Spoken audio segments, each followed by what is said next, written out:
और अगली खबर की बात कर लेते हैं। खबर मिल रही सवाई माधोपुर से, जहां पर रणथंभौर नेशनल पार्क से सटे उलियाना गांव में टाइगर के हमले से एक व्यक्ति की मौत और उसके बाद टाइगर T86 का शव मिलने से इस मामले ने तूल पकड़ लिया है और टाइगर का आज पोस्टमार्टम किया जा रहा है। पोस्टमार्टम रिपोर्ट के बाद साफ होगा कि टाइगर की आखिर मौत हुई है तो हुई कैसे।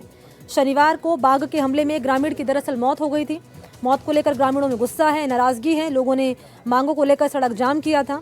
प्रदर्शन कर रहे लोगों के बीच कृषि मंत्री किरोड़ीलाल मीणा पहुंचे, जहां उनको ओर से आश्वासन दिया गया है, आर्थिक सहायता की उनकी ओर से बात कही गई है। उन्होंने कहा है कि 10 लाख रुपए वन विभाग की ओर से और 5 लाख रुपए अपनी मद से दिए जाएंगे आर्थिक सहायता के तौर पर।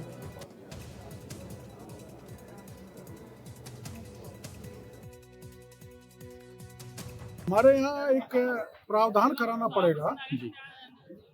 वैसे तो पूरे देश भर में हर सेंचुरी में जो टाइगर हमला करता है उसको 5 लाख रुपए देने का प्रावधान और संविदा की नीति। तो इन्होंने 5 लाख के अलावा और 5 लाख जो CSR का पैसा आता है उससे 10 लाख देंगे जी, और 5 लाख की व्यवस्था मैं कराऊंगा। ये तो होगा। इससे ऊपर की जो इनकी मांग है वो कलेक्टर सरकार को लिखेगी, तो वहाँ वार्तालाप करेंगे। कोई ऐसा प्रावधान हो सकता है तो उसको वो राशि भी दी जाए जी। दूसरा, जो CCF या DFO है उनके हाथ में यहाँ गाइड लगाने का प्रावधान है। और बजरंग इस वक्त मेरे साथ सीधा जुड़ चुके हैं लाइव, लिए चलते हैं बजरंग के पास। बजरंग, सवाल 2 हैं। पहला तो ये कि वन विभाग की ये लापरवाही जिसके चलते एक व्यक्ति की जान चली गई है, ये तस्वीर फिर से ना आए निकलकर सामने, इसको लेकर क्या कदम उठाए जा रहे हैं? और दूसरा ये कि जो बाघ की मौत हुई है, कारण पता चल पाए हैं?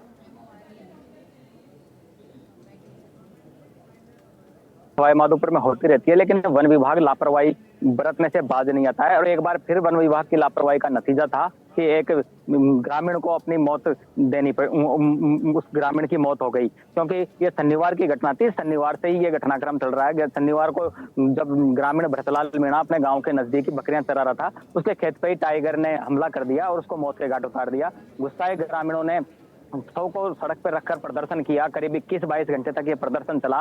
कई दौर की वार्ता प्रशासन और ग्रामीणों के बीच हुई, लेकिन ग्रामीणों की मांगों पर सहमति प्रशासन की नहीं मिल पाई। ऐसे में मजबूरन डॉक्टर किरोड़ीलाल मीणा को धरना स्थल पर पहुंचना पड़ा और ग्रामीणों और प्रशासन के बीच में उन्होंने वहां पर वार्ता की और जो धरना था उसको समाप्त करवाया। ग्रामीणों की कुछ मांगे मानी गई। 10 लाख रुपए तो प्रशासन के द्वारा, वन विभाग और प्रशासन के द्वारा, और 5 लाख रुपए विधायक कोटे से, 15 लाख रुपए ग्रामीणों को देने, मृतक के परिजनों को देने की बात हुई। साथ ही जो मृतक का पुत्र है उसको वन विभाग में नेचर गाइड की भर्ती के लिए आश्वासन दिया गया। साथ ही अन्य मांगों को लेकर सरकार को प्रस्ताव भिजवाने की बात डॉक्टर किरोड़ीलाल मीणा द्वारा कही गई। उसके बाद में ग्रामीण शांत हुए और शव को उन्होंने वहां से हटाया और धरना समाप्त किया। वहीं कुछ ही देर में पता लगता है कि जिस बाघ ने हमला किया था उस ग्रामीण पर, उस बाघ को ग्रामीणों ने मौत के घाट उतार दिया। वन विभाग की टीम जैसे तैसे वहां से शव उठाया और राजबाग चौकी पर पहुंचाया।